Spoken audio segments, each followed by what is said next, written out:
So do you want to share your thing now with me? It's too lame. It's lame. If it's lame, then you can just share it. It's so lame. Kira, do not try to change the subject. No. I don't want to pressure you. No, it's fine.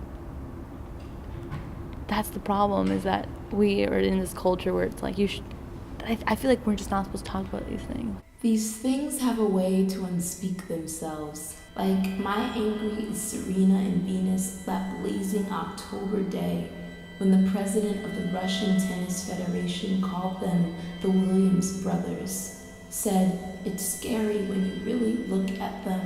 Said, I will speak you into shame. You're taught, especially as a girl, to be like ashamed of like body hair and dirty and gross. Especially dark-skinned black women are masculinized and thought of as like aggressive and like angry. Shaving my legs is also like this obsession with being feminine and like being clean, and because so much of like being a black woman is people telling you that you're not that. Not that again. They say March is the cruelest month. 3/11/2015, Figueroa, Spanish talk show host, compares you, First Lady Michelle Obama, to a character on Planet of the Apes. But ain't you a woman? Michelle in the White House, Michelle holding a daughter fast asleep, Michelle holding an American flag, and ain't you a woman? Some days when I'm feeling more confident, I'm like, oh, it's okay. People Right. see because I'm feeling okay. Yeah. But that doesn't make sense. I should never worry Have about that feeling. I feel worried. I feel shame. I feel guilt. I feel gross. Right. I feel less beautiful, less sexy. It's just Because my body's doing what it's supposed to do. And here I am, wearing worry well, guilt, shame.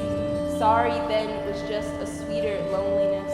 I made excuses for this body, called it black, sorry. Called it big, sorry. Called it too tall, sorry. Did I tell you when spring opened its great big mouth to call me ugly? Did I tell you? Did I ever tell you about like just my depression and stuff during interlocking? Did I ever talk to you about that? not doing interlocking. No. Yeah, because I was like really depressed. Wow. I Like- would have never known that. Yeah, like I see them smiling. That's what I do. Wow. And that was like my junior and senior year. Wow. Where it was What? like- You always seem like a really like happy person. Yeah. Wow. People thinking that about me made it like worse. Worse. Because it would be like a daily thing where people would come up to me and be like, "Oh, you're like the happiest person I know. Like, how are you so happy?" And then that would trigger like even deeper, darker hatred towards myself. Right.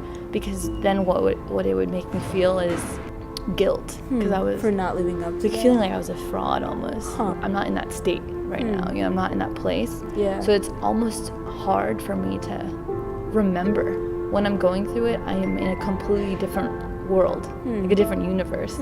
It's kind of why I'm obsessed with that theme of what's in your head and what's in the real world. Different world, like they will push you into the deepest corners of your mind. Like it's hard in this city. How the woman in the metro walked right through you.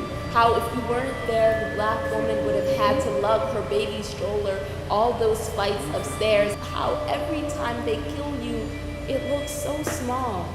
That's so small, your friend said as you tried to speak this hurt. I know I have tons of friends, and I know that like I'm loved by people and I love people. Yeah. But like a big thing was this feeling of loneliness and feeling like I had no one. Everyone was eventually gonna not like me, think I'm boring, think I'm annoying. Yeah. Thus feeling I'm a burden. I have an allotment of how much time I can spend opening up to someone, and if I do it too much, eventually I would run out of that time, and that you would leave me. They will leave me in a field of apple trees. With the language they swoop over my head, black sack falling over dark face. America is a waiting room aflame. Do you save yourself for the building that denied you words, denied you another way to talk about your body? You know, I made that film, We're Okay, and that was dealing with, that was my senior thesis, you know? Yeah. So it was kind of a way for me to process some of the stuff I was going through. Making the film pushed me to be in an environment where I had to talk about it. it would make me feel closer to people. And I think that's like Right. one of the big issues. Anyone could say anything like, I love you so much. Right. And I wouldn't hear that. Like I wouldn't feel that. I'd be like, okay, you don't really. Like it would be, like, my brain would process it as, maybe you do right now, but it's going to change. Comfort the disturbed and disturb the comforted. Yeah. Yeah. So That drives me. that that has quote. to drive you. Yeah. It does seem like there's something going on, Yeah. because it's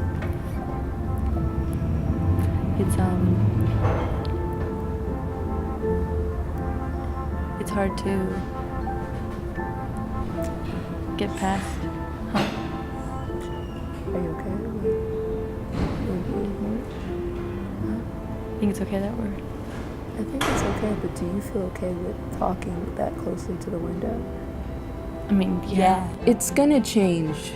They said hurt could only be a window, but I say poem could only be a window. How many times did I see window and think, run? And now it's gonna change. And now I see window and think, there's a way out. There is you coming through window, saying my name, pink of your mouth and opening. We can make it through another long red day.